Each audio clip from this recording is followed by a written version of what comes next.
Bismillahirrahmanirrahim. Assalamualaikum warahmatullahi wabarakatuh. Alhamdulillahirrabbilalamin.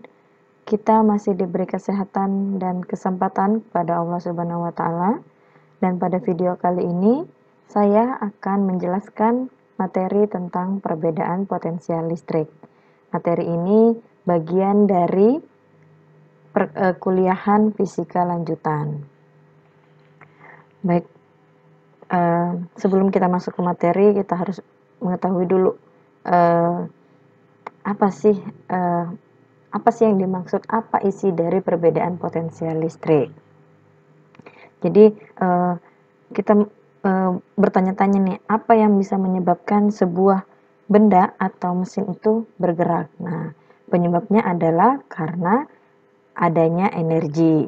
Nah, dalam fisika, energi itu terbagi menjadi 3, yaitu energi potensial, kinetik, dan mekanik.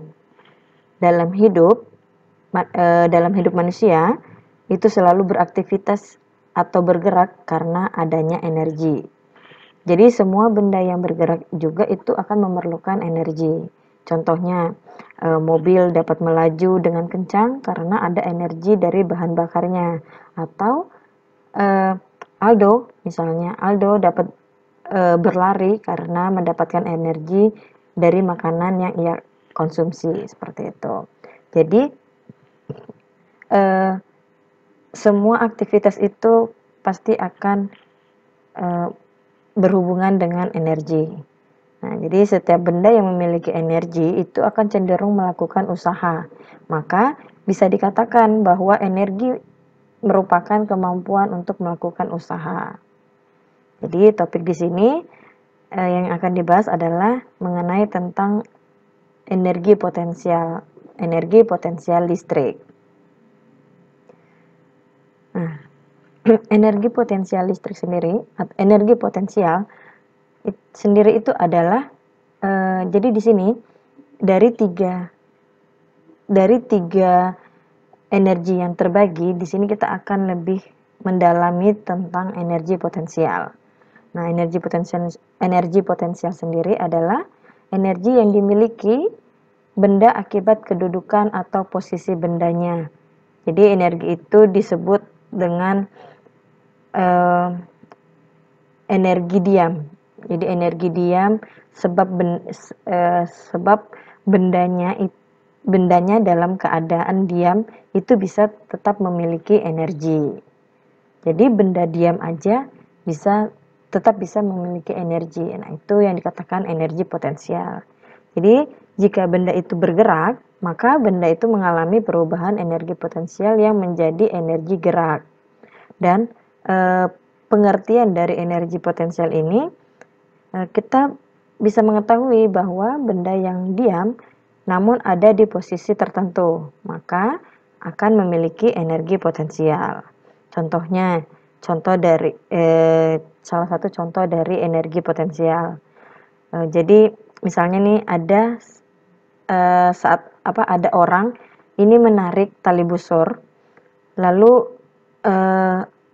menahannya, tali busurnya ditahan seperti pada gambar ini. Tali busurnya ditahan, kemudian tali busur itu mendapatkan energi potensial. Jadi jika tali busur itu dilepaskan, anak panahnya ini akan melesat. Nah, melesatnya anak panah ini adalah akibat usaha yang dilakukan oleh tali busur tersebut. Itu yang salah satu contoh energi potensial. Atau bisa juga misalnya bekas lekukan kelapa yang jatuh di atas permukaan tanah. Nah, itu menunjukkan bahwa energi potensial yang dimiliki kelapa akibat jatuh dari pohon yang tinggi. Jadi ada bekas, misalnya ada jatuh kelapa dari ketinggian di pohonnya, jatuh ke tanah, ke permukaan tanah, itu membekas. Nah, itu yang dikatakan energi potensial. Jadi seperti itu ya. Jadi dari energi potensial sendiri ini juga memiliki 3 jenis. Yang pertama ada energi potensial gravitasi, energi potensial listrik, dan energi potensial elastis. Nah, di sini kita mempelajari tentang energi potensial listrik. Jadi pada materi ini kita akan membahas potensial listrik, di mana besaran lainnya dalam listrik besaran lainnya dalam potensial listrik itu adalah statis. Statis yaitu energi potensial listrik dan potensial listrik.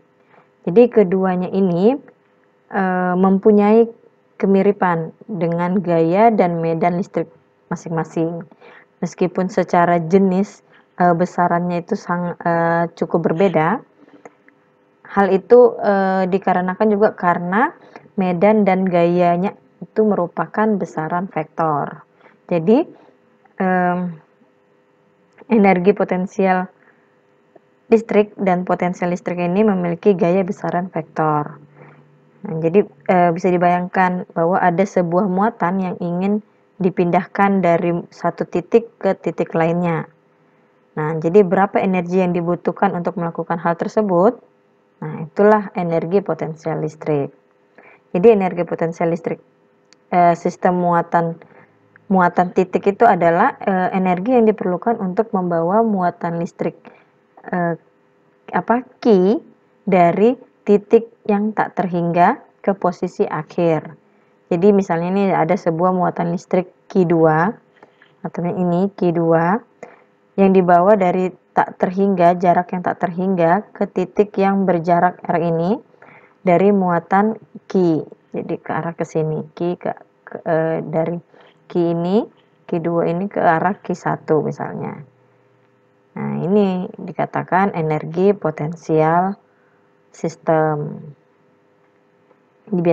Dituliskan persamaannya adalah VA sama dengan energi potensial A per Q.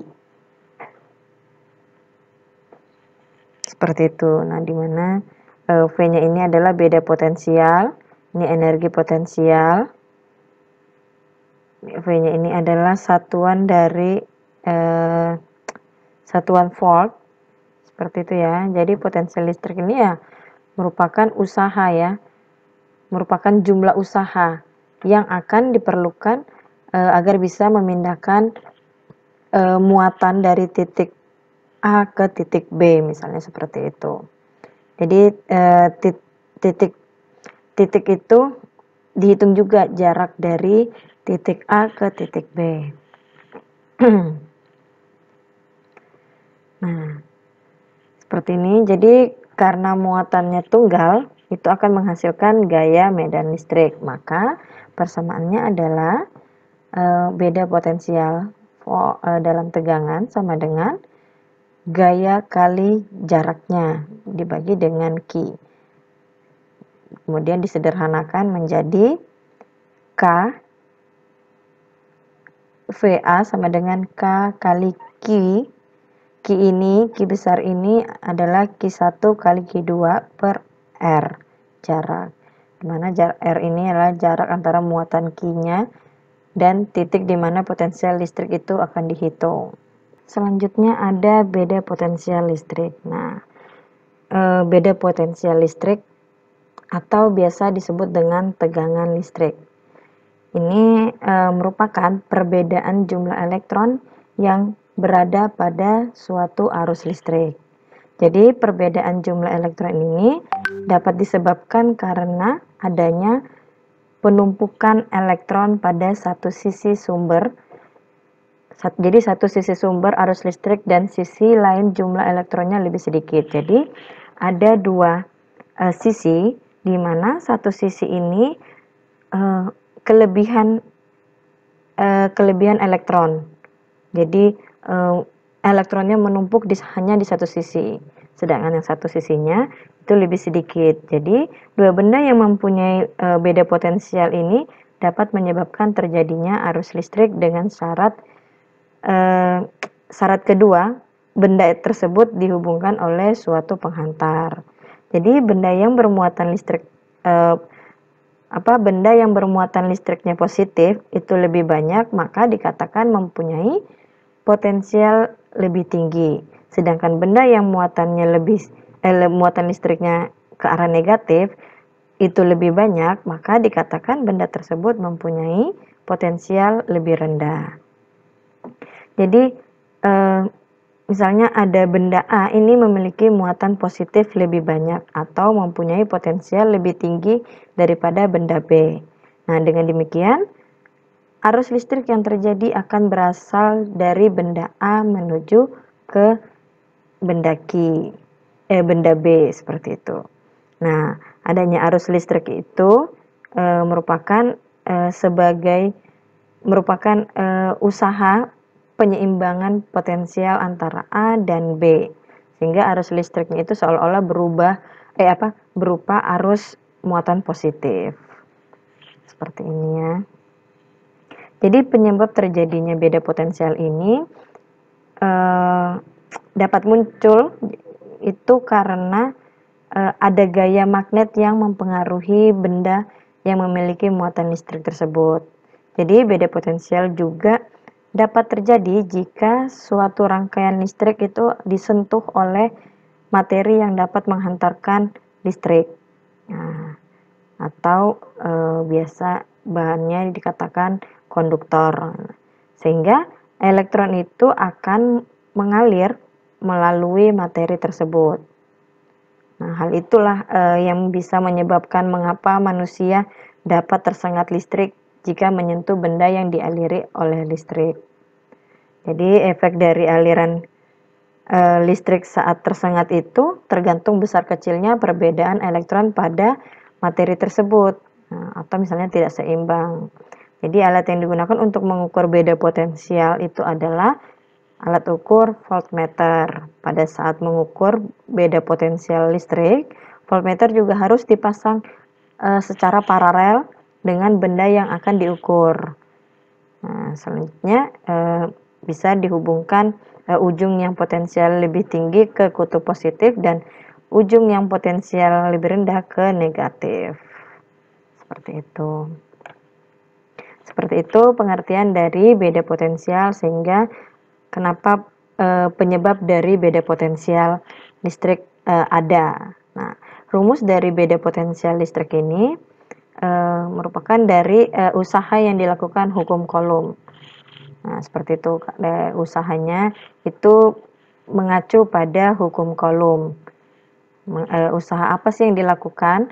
Ya, usaha untuk memindahkan muatan dari sisi A ke sisi B, nah, atau ke titik A ke titik lainnya.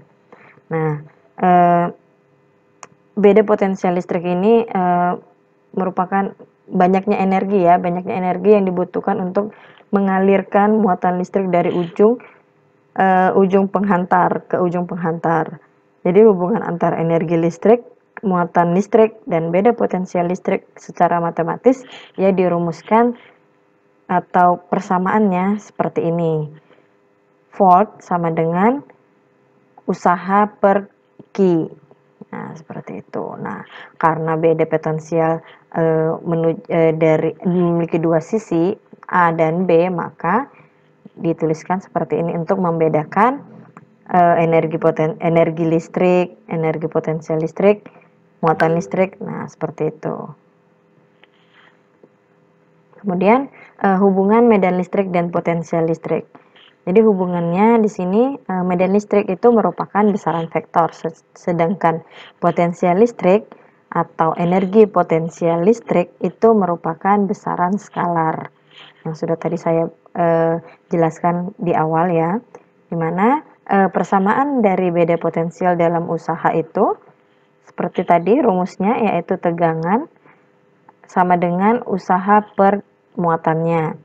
Nah, persamaan usaha dalam gaya dan perpindahannya itu adalah usaha sama dengan gaya kali jaraknya, sama dengan muatan kali elektronnya dikali energi potensialnya dikali energinya dikali dengan jaraknya.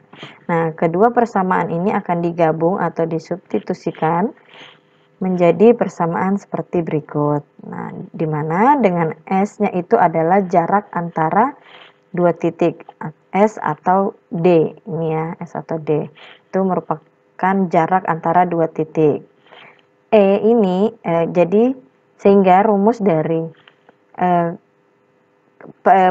dua persamaan ini menjadi E sama dengan tegangan AB per D. Nah, jadi semakin besar potensial listrik, akan semakin besar juga medan listriknya. Semakin besar jarak, maka akan semakin kecil medan listrik tersebut. Oke, selanjutnya bidang ekipotensial. Nah, apa sih definisi dari bidang ekipotensial ini?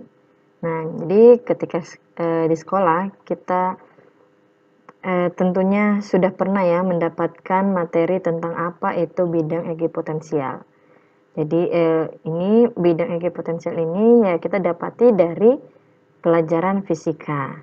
Nah, jadi untuk mengingat-ingat kembali materi tentang bidang ekipotensial, nah, di sini saya akan menjelaskan sedikit pengertian tentang bidang ekipotensial. Jadi bidang ekipotensial ini adalah bidang-bidang di mana setiap titik pada bidang tersebut itu mempunyai potensial listrik yang sama. Jadi untuk sebuah muatan listrik,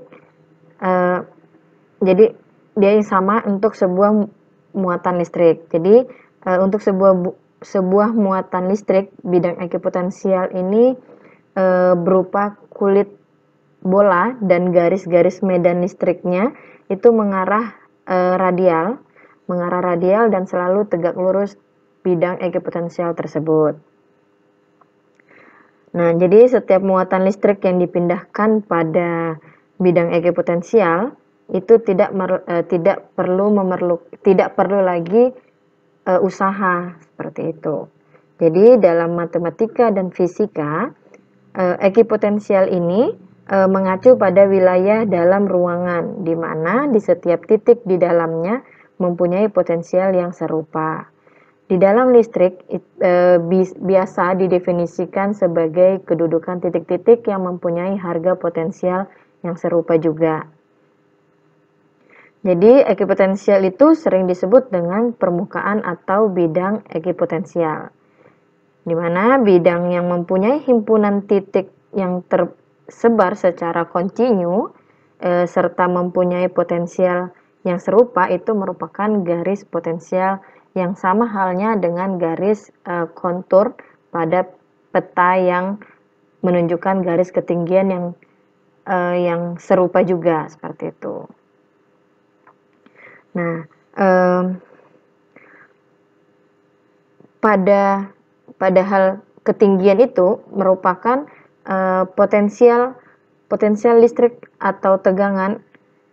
Jadi pada hal ketinggian itu merupakan potensial listrik listrik ataupun tegangan. Jadi garis ekipotensial itu selalu tegak lurus terhadap medan listrik. Jadi dalam 3 dimensi, garis yang membentuk permukaan ekipotensial itu merupakan permukaan dari ekipotensialnya. Jadi gerakan di sepanjang permukaan ekipotensial itu tidak memerlukan usaha lagi, sebab gerak tersebut terhadap medan listriknya selalu tegak lurus. Nah, seperti ini beberapa contoh garis atau bidang ekipotensial. Nah, dari contohnya ini di sini ini contoh bidang atau titik ekipotensial pada kepingan sejajar.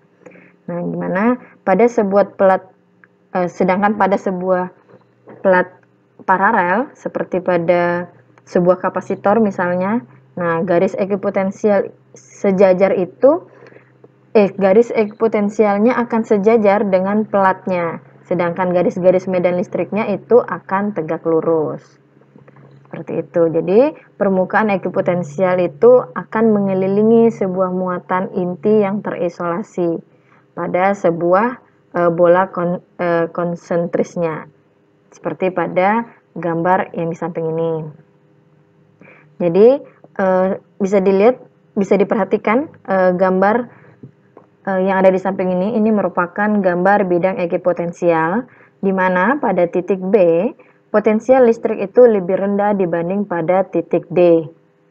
Nah, ini disebabkan karena titik B berada jauh dari muatan Q-nya. Jadi, apabila muatan uji positifnya itu kecil atau Q0, itu akan bergerak di sepanjang permukaan ekipotensial.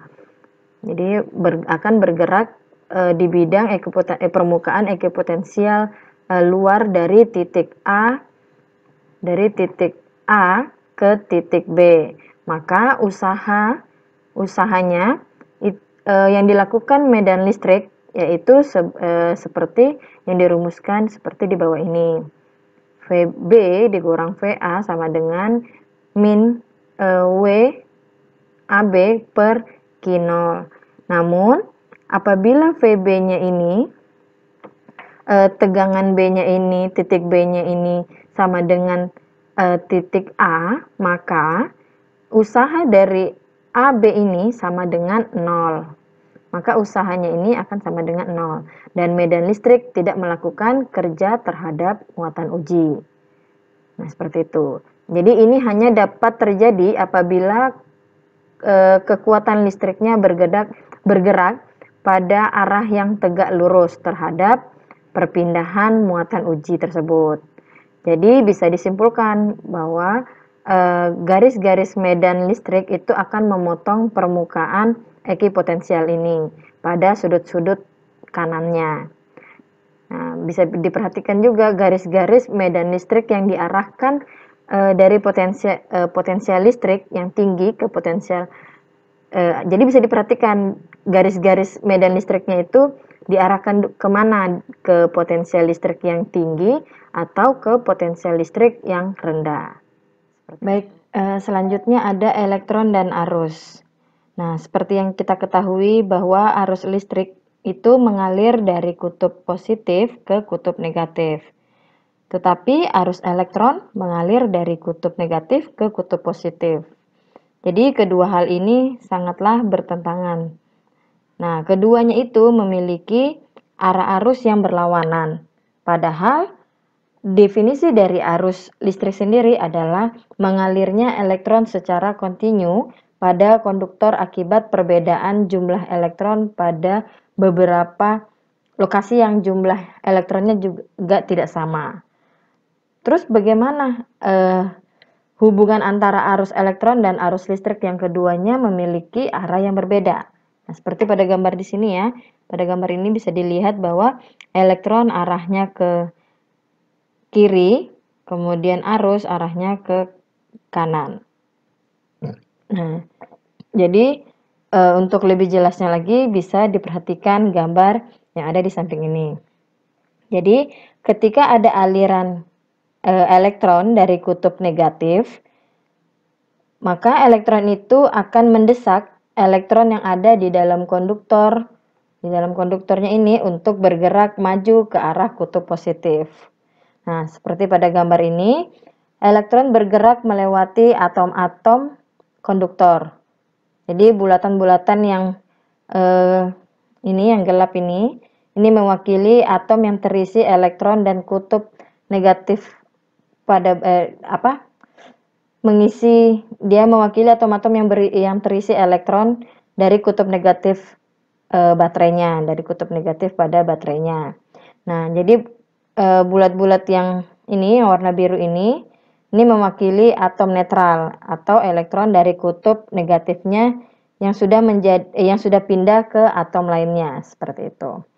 Jadi jika diibaratkan lampu ini berjalan karena elektron akan mengisi atom-atom netral ke arah positif terus secara bergantian, sehingga akan terlihat sebuah atom netral yang terlihat berjalan atau mengaliri arus listrik tersebut yang bergerak dari positif ke negatif.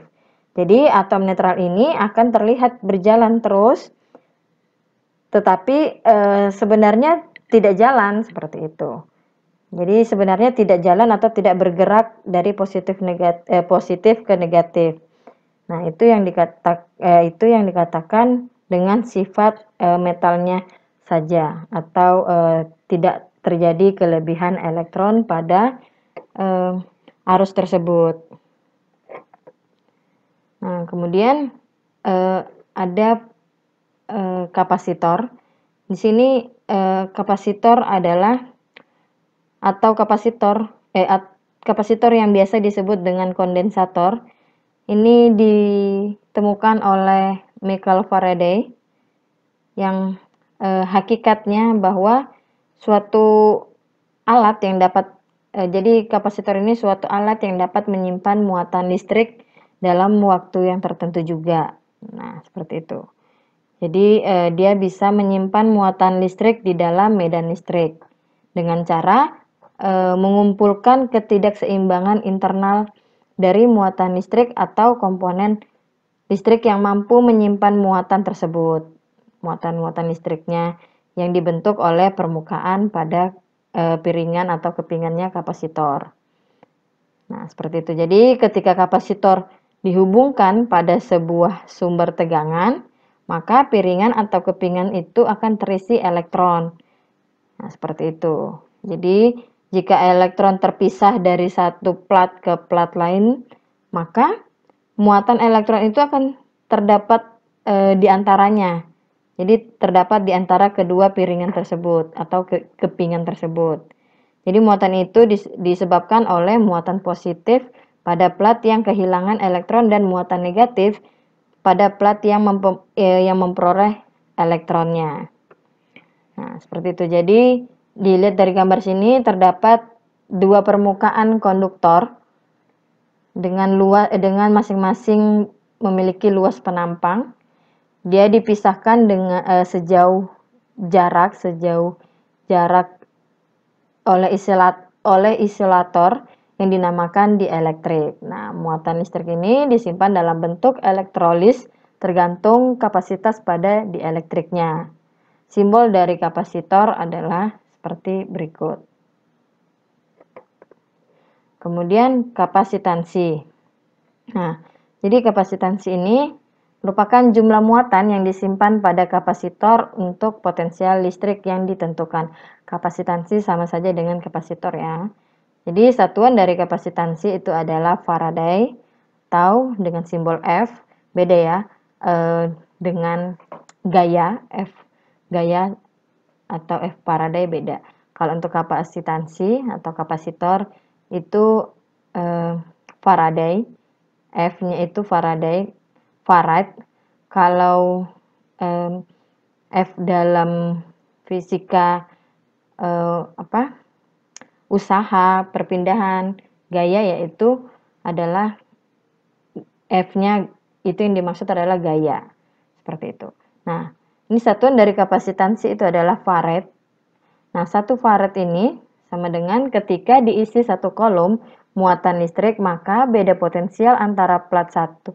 Plat 1 itu adalah 1 volt. Nah, seperti itu. Jadi 1 farad sama dengan 1 kolom atau 1 volt. Nah, persamaan dari kapasitansi seperti persamaan berikut ini. C sama dengan Q per volt. Nah, C-nya ini kolomnya ya. Kolom sama dengan muatan per tegangan, muatan per voltnya.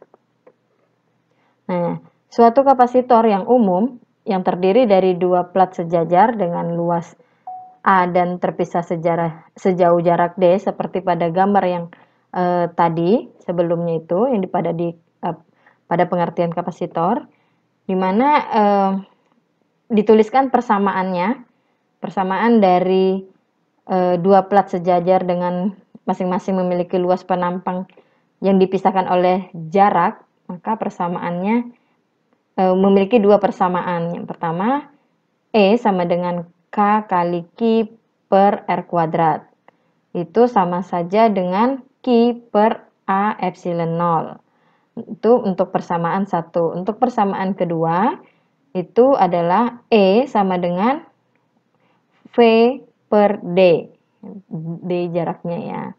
Nah, ini dianggap menjadi persamaan kedua. Jadi, dua persamaan ini akan digabung, kemudian disubstitusikan menjadi persamaan 3, yaitu V per D sama dengan Q per A epsilon 0. Nah, A epsilon 0 ini dibagi dengan D, sama dengan, jadi dibalik ya, dikali silang.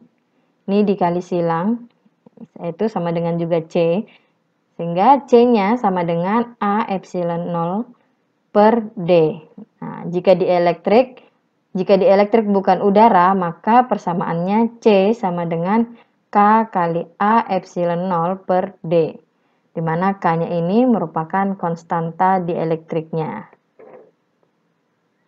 Kemudian konstanta dielektrik epsilon 0, epsilon R, dengan berbagai macam-macam bahan, dia memiliki sudah ada ketentuan konstanta dielektriknya. Jadi ini tabel yang disesuaikan oleh bahan-bahan dielektrik. Jadi misalnya untuk udara konstantanya yaitu 1,00054, atau misalnya kertas konstantanya adalah 3,5. Jadi misalnya kalau dari persamaan ini C sama dengan konstantanya berapa? Konstanta pada elektrik apa dulu? Bahan apa? Misalnya kertas tadi 3,5 kali berapa luas penampang dan epsilonnya dibagi dengan jaraknya, seperti itu. Kemudian konstanta dielektrik, jadi ini tabel dari konstanta dielektrik. Jadi dia bisa tinggal menyesuaikan dari bahan apa yang akan digunakan. Nah, dari bahan ini sudah ditentukan bahwa konstanta dielektriknya seperti berikut, seperti pada tabel ini yang ada di tabel. Jadi misalnya seperti tadi di rumus dari kapasitansi, misalnya bahan bukan udara, di elektriknya bukan udara, maka K-nya ini jadi C sama dengan K, kapasitansinya adalah udara adalah 1,00054. Jadi 1,00054 dikali dengan luas penampangnya, luas penampang dari keping sejajarnya dikali dengan epsilon 0 dibagi dengan jarak dielektrik tersebut, seperti itu. Nah, kemudian ini juga ada tabel persamaan kapasitansi. Jadi ini persamaan menurut tipe-tipe kapasitansi. Kemudian ada energi pada kapasitor. Ini energi yang disimpan dalam kapasitor. Jadi jika kapasitansi konduktor itu adalah C dengan simbol C, itu tidak bermuatan. Jadi jika kapasitansi konduktornya adalah C itu tidak bermuatan pada awalnya, maka perbedaan potensial antara platnya itu adalah V. Jadi ketika dihubungkan ke baterai, maka itu merupakan tegangan, seperti itu. V-nya merupakan tegangan. Jadi jika Q-nya itu adalah muatan di plat pada saat itu, jadi Q-nya di sini merupakan Q ini adalah muatan di masing-masing platnya, maka rumusnya adalah Q sama dengan C kali V. Jadi kita tahu bahwa usaha dari W-nya itu sama dengan tegangan per Q, tegangan Q, VQ. Misalnya usaha yang dilakukan setara dengan produk potensial dan muatannya. Nah, oleh karena itu, jika baterai memberikan jumlah yang sangat kecil dQ-nya, ini ke kapasitor pada potensial konstanta V, maka rumusnya menjadi seperti persamaan ini. Persamaan dW sama dengan V itu sama dengan V dQ atau Q per C, karena V itu adalah Q per C.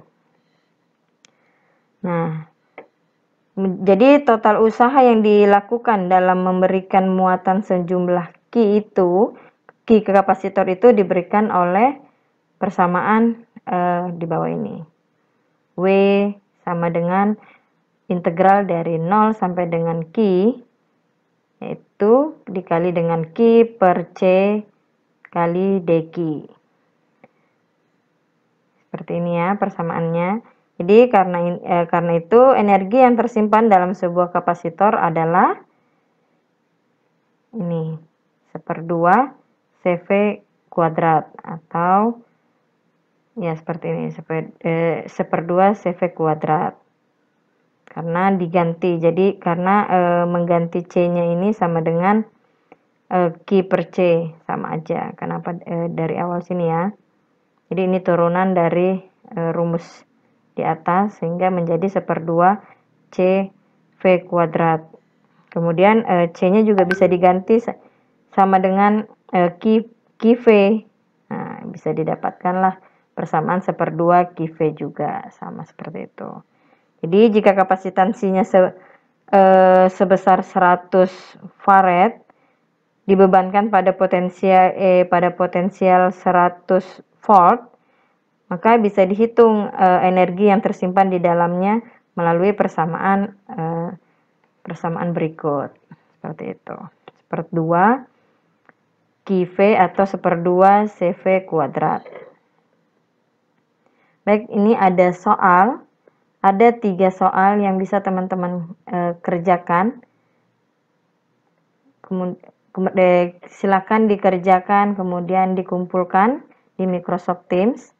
Jadi ini soal-soal sebagai latihan pada materi berikut. Baik, sampai di sini materi yang saya sampaikan. Semoga bermanfaat. Kurang lebihnya mohon maaf. Terima kasih. Assalamualaikum warahmatullahi wabarakatuh.